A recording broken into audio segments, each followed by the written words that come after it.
Well, hello there, you lovely people. It's me, Cupcake Jemma of Cupcake Jemma fame. Maybe you don't really know who I am, or you've forgotten because it's been so long.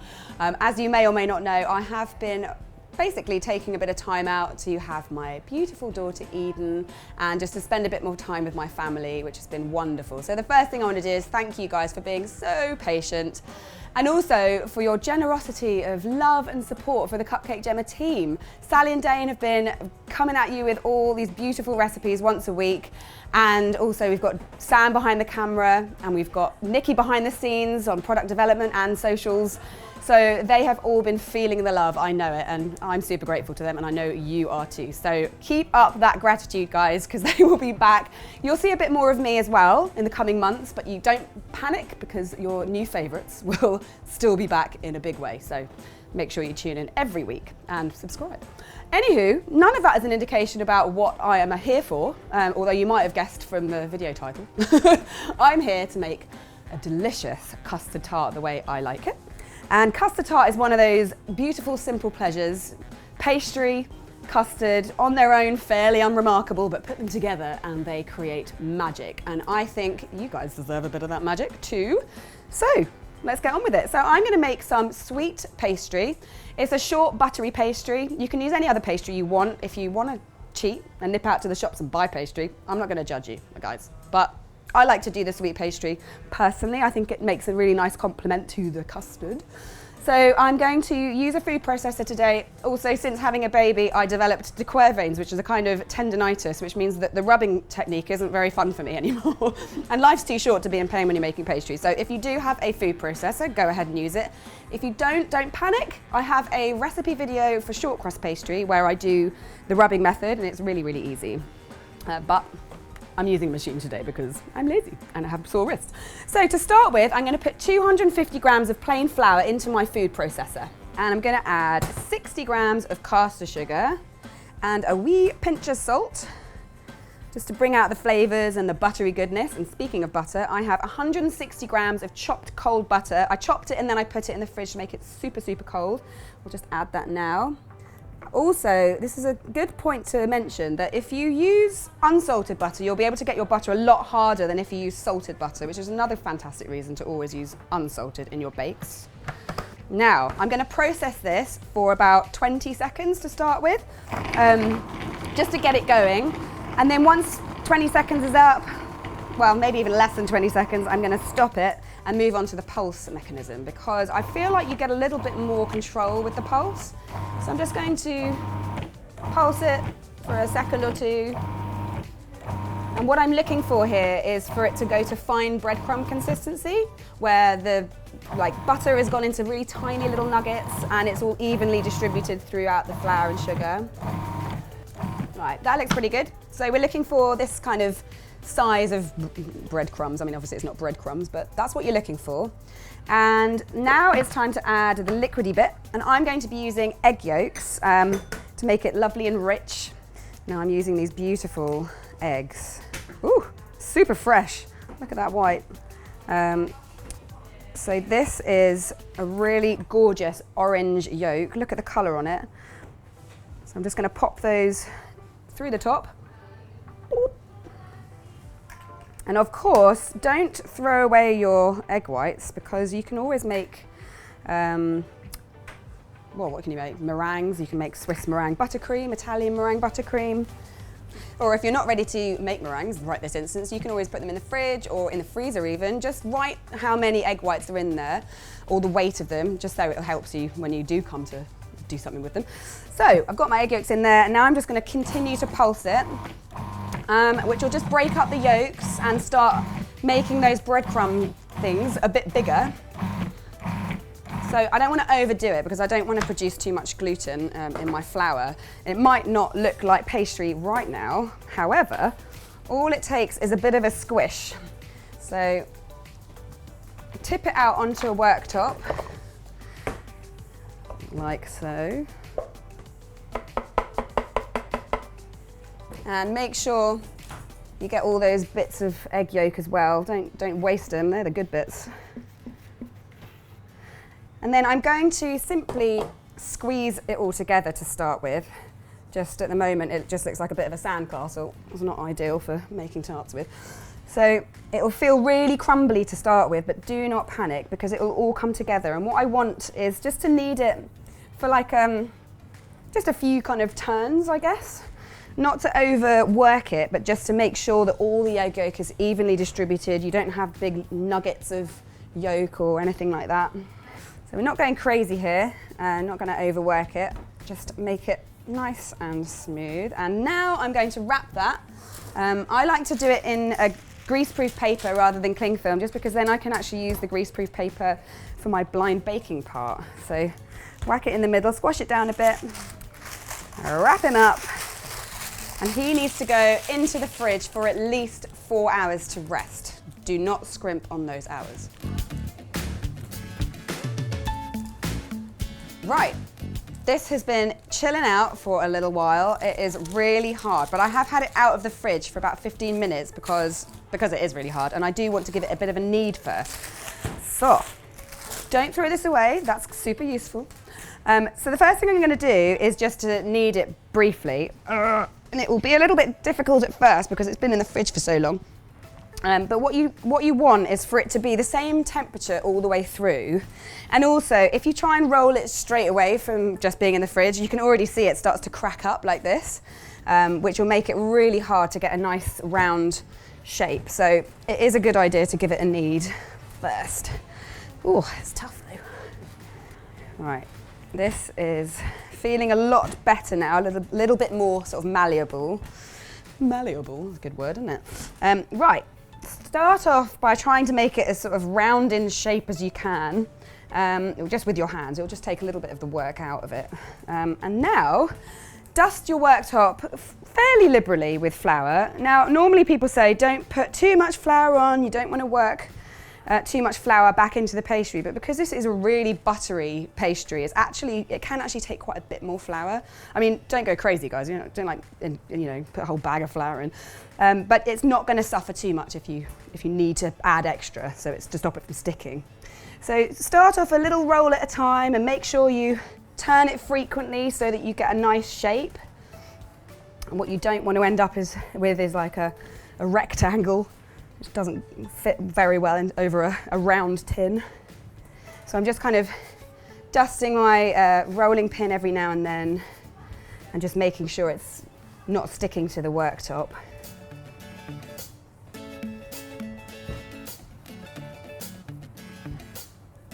Right, we're looking pretty good. You're aiming for about 3 to 5 millimeters thick. Ideally it would be 4, but that's quite a feat. And you want, obviously, to make sure you've got enough pastry to obviously line the bottom, but also the sides. And I've got quite a high-sided tin here. It's a 9.5 inch tin, but it has really high sides because this is going to be a deep custard tart. So I'm just popping it over the top of my pastry just to see if it looks like I've got enough. And I do, I reckon. So without further ado, so normally with like short crust pastry, I would roll the pastry onto the rolling pin, and kind of drape it over. But because this is such a high-sided tin, and it does have quite sharp edges, and this is a very buttery, sort of delicate pastry, I'm actually going to do this. I'm going to fold it into a kind of square and then drop it in. That way, the bulk of the weight is already in the tin. And that way I can just kind of unfold it. And it is, like I said, it is quite delicate. It does have a tendency to tear at this point, so don't panic. It is not the end of the world. It's really forgiving. You can easily patch it up because it is so sort of buttery and soft. You can kind of tear bits off to patch up holes and whatnot. So you can see there's quite a lot of excess that kind of drapes over the top. Which you can, if you do have holes or any rips, just tear a little bit of that off and patch it up. But just make sure when you squish it into the tear that you try and squish it to the same thickness as the rest of it, otherwise you'll have a big thick bit, which you don't want. So just tease all those kind of folds out with your fingers and your fingertips, and using this bit of your finger here, just kind of ease it into the corners so you don't end up with baggy corners. That is an absolute no-no. So yeah, we're looking pretty good. Just gonna make sure I'm completely in. And I'm not going to cut the tops off. I quite like a bit of a rustic vibe. If you wanted it to be a bit neater, you could cut the excess off now. But I actually quite like the way that it is a little bit less sort of rigid and it's a bit more rustic. And also in the oven, when it bakes, these extra bits kind of fall off and then I can eat them afterwards. And it's my treat that no one has to know about. So it's great. But first things first, I'm gonna let this rest again in the fridge for about half an hour. And then it'll be time to blind bake.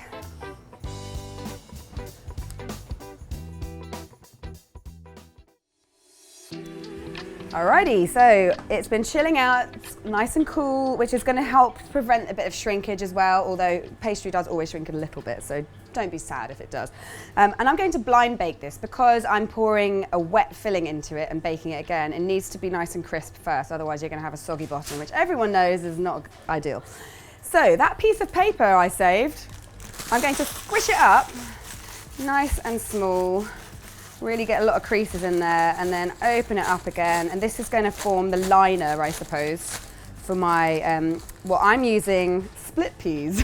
But you can use baking beans, which I think it's just not worth the money, to be honest. You can use chickpeas, obviously dry ones. Don't get a can of cooked chickpeas, that wouldn't work. I've used rice in the past. Basically, you want anything that can stand a bit of heat and doesn't kind of alter in itself in the heat and also has a bit of weight to it.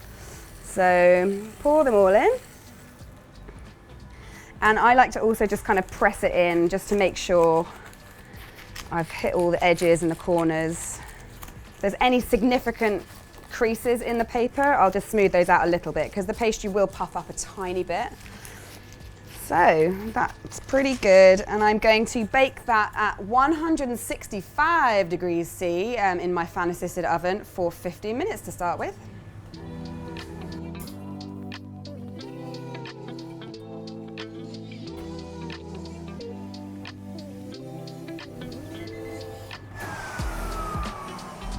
Oh.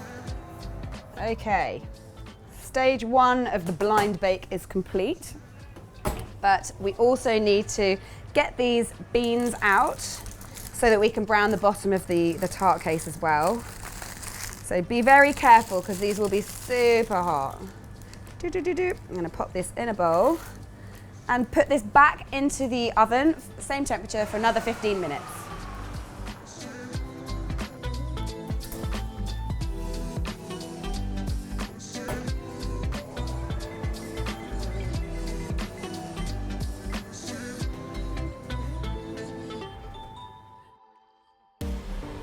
Well, welcome back. My pastry case is out of the oven, it's cooled down, I've got rid of all the excess bits, and by got rid of, I mean put in a little box so that I can eat them when I want. So that's ready to go, and now it's time to make the custard. Now this custard recipe is actually by a friend of mine, Ravneet Gill. You might remember her from, she's actually a judge on Junior Bake Off, which is one of my favourite shows, and she has a book called The Pastry Chef's Guide, which is a really good technical book. Loads of technical recipes from her time as a pastry chef in loads of London restaurants, and this recipe for custard, it just doesn't need to be messed with, so I'm going to give it to you pretty much exactly as she has given it to the world in her book. So to start with, I've got a saucepan and I'm going to put 750 millilitres of double cream into that. This is the good stuff, really lovely thick double cream. Ooh, look at that. Now let's not waste any of it. And to that, I'm going to add 55 grams of caster sugar. And I'm also going to put in a little bit of vanilla. Rav actually doesn't put vanilla in hers, but I quite like a bit of vanilla in my custard, so I'll put about a teaspoon in. And then I'm going to set that over just a kind of low-medium heat. You want to heat this quite gently because you don't want the cream to catch. So I'm going to give it a really good stir with a spatula, and that's going to help the sugar to dissolve, and also it's going to help prevent the cream just catching on the bottom of the pan. And what you don't want is for it to do that, because you'll end up with little kind of brown nuggets in your custard, which is absolutely unacceptable. Meanwhile, over here in my bowl, I have 13 egg yolks, and again, I'm using really good quality eggs. These are from Very Happy Hens, and they're super orange and lovely, and that's going to give our custard tart a really beautiful colour. I feel like I'm dressed a bit like a custard tart today. I've got my yellow apron, I've even got yellow trousers on. I mean, come as a custard tart, yeah. Sally, I'll borrow your orange jumper as well. So yeah, should have worn yellow socks too, really get the whole thing. Oh, Sally's got them on. Got yellow socks. Oh, there you go. Someone was reading the brief. Anyway, so 13 egg yolks are here. I'm going to add 60 grams of caster sugar to that. And straight away, I'm going to start whisking. Now, there's a top tip here. If you don't want to end up with little orange nuggets in your bakes, you want to always mix your egg yolk and your sugar together straight away. Never let sugar sit on the egg yolks, because what it does is it kind of cures the egg yolk, almost like cooking it. And if you've ever experienced that, where you've done like a Victoria sponge or even custard, and you've ended up with like horrible little orange nuggets, that's probably why.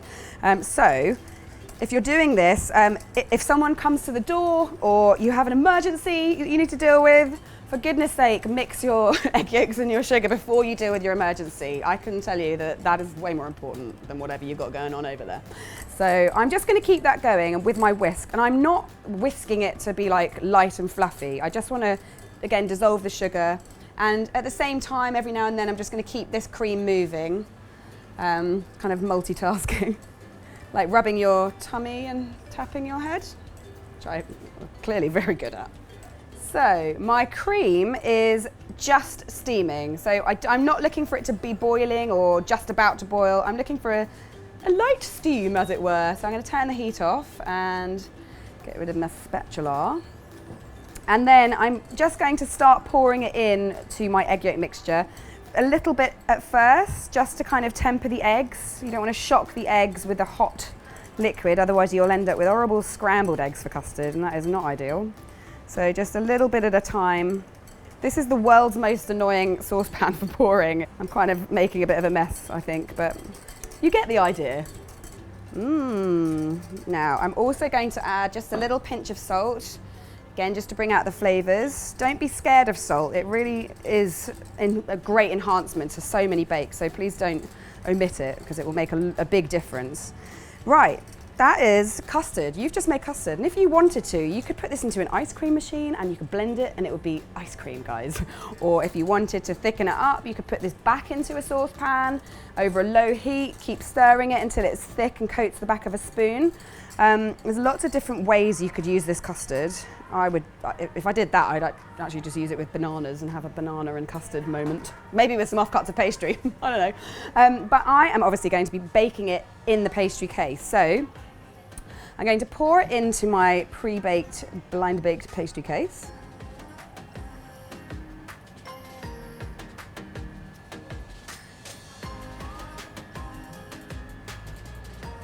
Ooh, yeah. So obviously this is a good reason why I've used a very high-sided tin, because there's a lot of custard. Now don't worry about these bubbles, because I'm going to stick with tradition here, and in a good old-fashioned English way, I'm going to put on some nutmeg onto the top of my custard tart, because I actually feel like this is a really, really nice balance. Nutmeg has a kind of almost a savoury flavour to it, which really tones down the sweetness somehow. Obviously it's an illusion because there's still loads of sugar in it, but it's just got a really nice flavour to it as well. And this is a very traditionally British dessert. I mean, I think it is. If you're a food historian and I'm wrong, then please feel free to call me out on that one. But obviously, as you can see, as I grate the nutmeg, all these bubbles are popping, so don't worry about having bubbles on the top.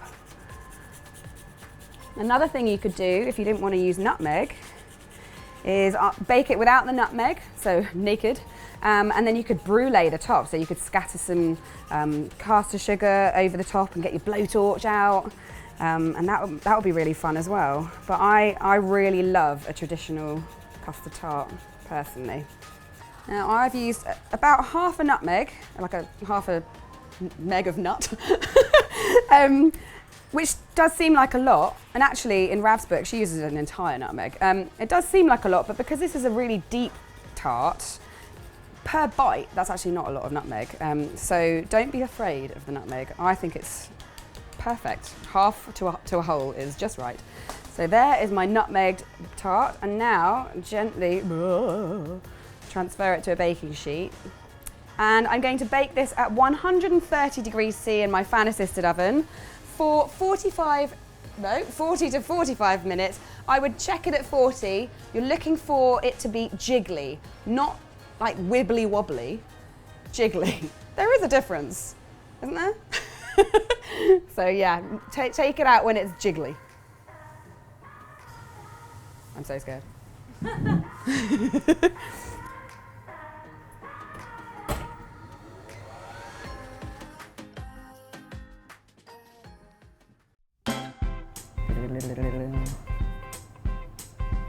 It's jiggly.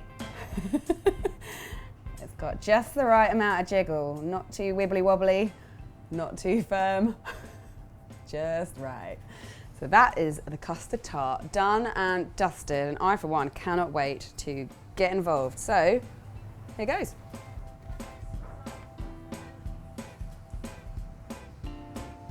Ooh, look at that jiggle. Woohoo! That looks perfect. Now I haven't put this in the fridge because I wanted you to see maximum jiggle on this one, but if you aren't into that, then put it in the fridge. It does need to be kept in the fridge because it is obviously a lot of cream and a lot of egg, but that'll keep for a few days in the fridge, and it's delicious out of the fridge actually, but I actually really like it like this at room temperature with its jiggliness in full force. So here goes. Oh my goodness. I mean, that is like all about the lushness. Oh, so nice. The custard is really smooth, rich, but not cloyingly rich, like sometimes sweet things are. The nutmeg balances it perfectly. The base is crumbly and short and delicious. Let's have some more. My goodness. That is a little piece of heaven right there. So I really hope you enjoy that.